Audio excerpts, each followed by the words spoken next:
tel que nous étions organisés dans l'équipe de campagne de François Hollande, chaque semaine, il y avait, de la part de l'équipe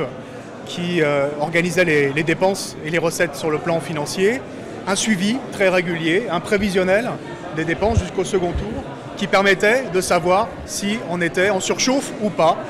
de mettre le pied sur le frein quand il le fallait par rapport à certaines dépenses, de dire non parfois aux candidats quand il y avait un certain nombre de demandes. Impossible d'imaginer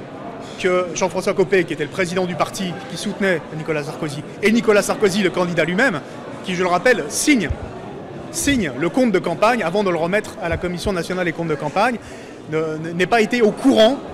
à l'époque d'un tel dépassement. On n'est pas dans l'ordre de quelques milliers d'euros, on est sur plusieurs millions d'euros de dépassement. Ils ont su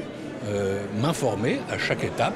du rythme des dépenses quand ça allait trop vite. Ils me le disaient, on freinait, et il n'a jamais été question qu'il y ait la moindre tolérance, le moindre trucage, le moindre biais. La règle, en République, c'est la règle. Et quand on brigue les suffrages des Français, surtout pour la principale responsabilité en République, on se doit d'être parfaitement rigoureux. Ce qui est sûr, c'est que la démission me paraissait inéluctable parce que personne ne croira que le patron de l'UMP, ou même d'ailleurs l'ancien candidat à l'élection présidentielle Nicolas Sarkozy, n'était pas au courant